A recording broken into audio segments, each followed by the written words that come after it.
wabarakatuh. Berjumpa lagi bersama Bu Nisa ya kali ini. Bagaimana kabarnya hari ini anak-anak? Alhamdulillah, semoga selalu diberi kesehatan ya. Sebelum kita mulai pembelajaran pada pagi hari ini, marilah kita berdoa terlebih dahulu. Berdoa mulai, berdoa selesai. Terima kasih.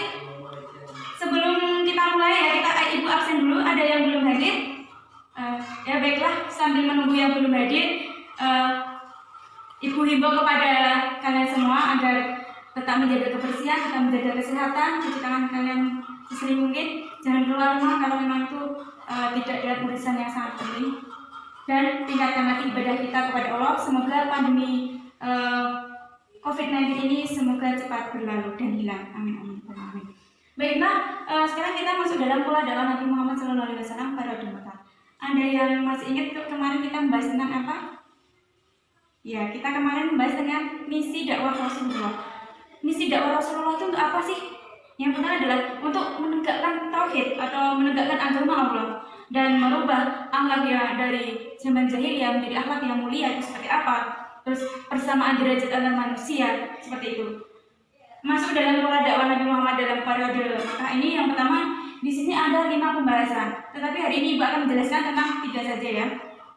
Nah, yaitu pertama, substansi dakwah Rasulullah itu ada sembunyi-sembunyi, terus ada terang-terangan. Setelah Rasulullah berdakwah secara sembunyi-sembunyi dan terang-terangan, barulah berhijrah ke Habsyi dan ke Taif. Setelah itu adalah perjanjian Aqabah, begitu, perjanjian Aqabah. Sebenarnya ini Ibu copot ya. Rasulullah SAW menerima wahyu yang pertama pada usia 40 tahun di Gua Hira pada malam 17 Ramadan, yaitu Allah menurunkan wahyu melalui malaikat Jibril. Pertama ada Khadijah bin Khuwailid selaku istri Rasulullah. Yang kedua ada Zaid bin Harisah. Terus yang ketiga ada siapa? Ya, ada Ali bin Abi Thalib. Selanjutnya ada, ya, dari kalangan sahabat ada Abu Bakar As-Siddiq. Setelah Abu Bakar As-Siddiq memeluk agama Islam, bahwasanya keimanan dan kepercayaan dan kepribadian beliau sangatlah kuat. Seruan Rasulullah SAW disampaikan kepada teman-temannya. Karakter beliau yang sangat lemah lembut, yang sangat mulia, sukses dalam berusaha dan berbudi pekerti yang baik. Hal itulah menyebabkan bahwasanya para sahabat juga berhasil untuk memeluk agama Islam atau mengikuti ajaran Nabi. Yang pertama ada siapa? Ada Utsman bin Affan. Utsman bin Affan. Yang kedua ada siapa? Zubair bin Awam, benar. Zubair bin Awam. Yang ketiga ada selanjutnya ada Abdullah bin Auf, terusan ada Sa'ad bin Abi Waqqas, ada juga Talha bin Ubaidillah, dan masih banyak lagi. Meskipun Rasulullah dalam berdakwah secara sembunyi-sembunyi ini banyak dari sahabat yang memeluk agama Islam, tidak hanya dengan paman beliau, yaitu siapa? Ya, Pak Abu Thalib dan Abu Lahab. Paman-paman Nabi ini memang sama-sama tidak memeluk agama Allah, memeluk agama Islam, tetapi sifat mereka sangatlah berbeda. Abu Thalib yang meskipun beliau tidak mengikuti ajaran yang disampaikan oleh Rasulullah, beliau membenarkan apa yang disampaikan Rasulullah itu benar adanya dan tidak memungkiri itu semua, tetapi dia tidak ikut dan memeluk agama Islam. Sifat beliau adalah sangat baik, bahkan mendukung apa yang dilakukan oleh Rasulullah, bahkan melindungi beliau. Adapun sifat dari Abu Lahab ini sangat menentang ajaran Rasulullah, bahkan ingin mencelakakan Rasulullah. Walaupun dalam dakwah dilakukan secara sirih dan bersifat personal, namun beritanya sudah sampai pada kaum Quraisy. Hanya saja mereka belum mempermasalahkan hal tersebut karena memang di sini Rasul atau Nabi itu belum menentang apa yang mereka sembah dan menentang Tuhan mereka, sehingga Nabi Shallallahu Alaihi Wasallam dapat membangun jamaah muslimnya dengan landasan ukhuwah atau persaudaraan dan secara solidaritas. Kedua adalah terang-terangan atau jihad. Bahwasanya kaum Quraisy di sini sudah mengetahui dan menyadari banyaknya pengaruh dari dakwah Nabi secara sembunyi-sembunyi dan Islam mulai menyebar secara luas. Maka Allah Subhanahu wa taala menurunkan wahyu, yaitu surat Al-Hijr ayat 90, Al-Hijr 94, yaitu tentang perintah berdakwah secara terbuka atau secara terang-terangan.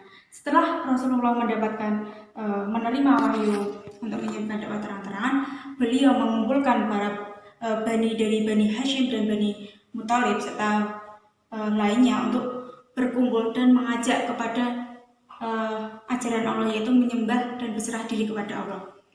Namun kerabat-kerabat beliau menolak untuk beribadah kepada Allah, kecuali dengan paman beliau yaitu Abu Thalib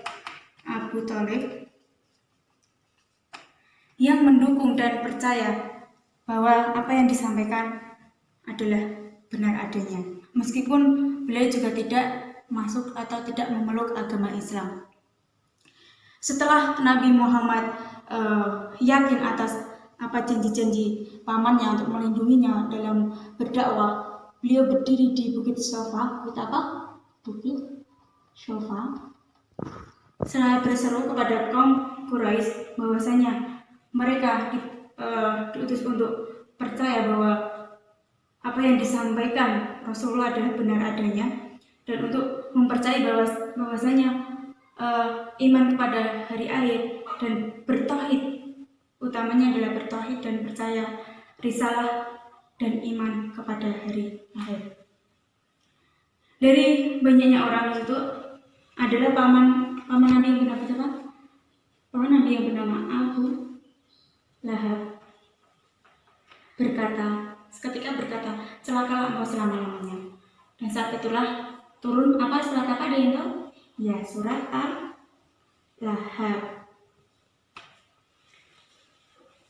Dari sinilah para kaum Quraisy mulai merasa terganggu atau terancam bahwasanya bagaimana caranya untuk menghentikan dakwah Nabi Muhammad ini. Beliau yang pertama yaitu dengan cara mendatangi pamannya, yaitu yang bernama Abu Thalib. Yang pamannya yang bernama Abu Thalib bahwasanya hentikanlah Muhammad, janganlah dia untuk menyebarkan agamanya lagi. Tapi Abu Thalib menolak itu. Terus kaum Quraisy beralih lagi bagaimana caranya untuk agar Muhammad itu menghentikan dakwahnya dengan cara menjelek-jelekkan, dengan cara mengejek, dengan cara melecehkan, bahkan memasukkan Al-Quran dan menyiksa para pengikut Rasulullah. Dari sinilah Rasulullah tetap melakukan dakwahnya secara terang-terangan, dan akhirnya para kaum Quraisy ini mengajak mempersatukan ajaran Islam dengan mempertemukan ajaran Islam dengan jahiliyah, yaitu bagaimana itu mereka akan menerima ajaran Rasulullah, tapi mereka tidak akan meninggalkan ajaran mereka atau agama mereka. Dan sebaliknya para kaum Quraisy akan para pengikut Nabi akan tetap mempunyai agama dia, yaitu percaya memeluk agama Islam, tapi tidak beliau sendiri. Akhirnya kaum kafir Quraisy mengajak mempertemukan antara Islam dan jahiliyah. Bahwasanya mereka akan menyembah ajaran Islam tanpa meninggalkan ajaran mereka. Dan sebaliknya begitu, Nabi Muhammad SAW akan mengikuti ajaran para kaum Quraisy tanpa meninggalkan ajaran Islam. Seketika itu Nabi Muhammad menolak secara tegas dan Allah menurunkan surat Al-Kafir bahwasanya agamamu, agamaku. Tidak ada campur tangan dalam suatu percayaan atau suatu agama yang dianut. Setelah penolakan tersebut, kaum kafir Quraisy semakin marah sehingga mereka melakukan pembeatan, misalnya menurut pengumuman di titik Ka'bah yang berisikan yaitu barang siapa yang menurut ajaran Rasulullah maka tidak ada belas kasihan bagi mereka dan tidak ada tempat tinggal bagi mereka. Yang kedua yaitu tidak boleh menikah atau menikahkan dari mereka. Yang ketiga tidak ada jual beli antara mereka. Setelah pembeatan secara sekitar 3 tahunan, terjadilah kondisi kaum muslimin sangat tersudutkan sehingga berjalannya waktu ada sahabat yang ingin merobek isi pengumuman tersebut. Setelah itu terjadilah pertarungan antara kaum Quraisy dan kaum muslimin.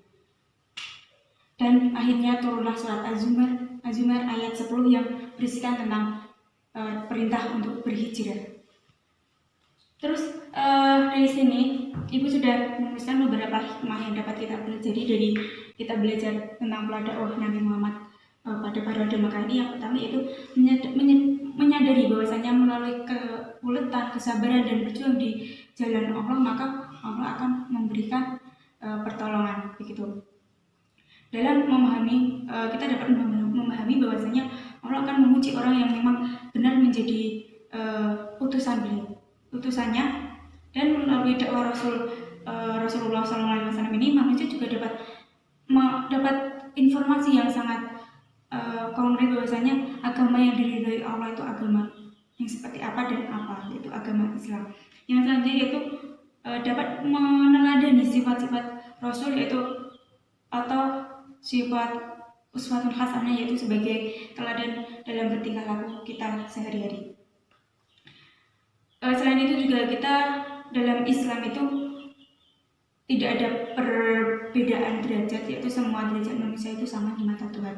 Mungkin seperti itu aja dari apa yang Ibu sampaikan hari ini. Mungkin ada pertanyaan?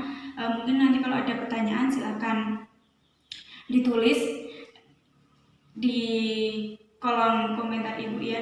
Nanti video ini akan Ibu share. Dan untuk tugas kalian, ini kan masih ada 3 poin yang belum Ibu jelaskan. Kalian nanti buatlah peta konsep atau untuk memudahkan kalian belajar dalam memahami pola dakwah Nabi Muhammad SAW periode Makkah. Mungkin begitu. Ada yang ditanyakan? Kalau tidak ada, mungkin cukup sekian dari Ibu. Kurang lebihnya mohon maaf. Marilah kita tutup pembelajaran pada pagi hari ini dengan bacaan Alhamdulillah bersama-sama. Alhamdulillahirabbil alamin. Wassalamualaikum warahmatullahi wabarakatuh.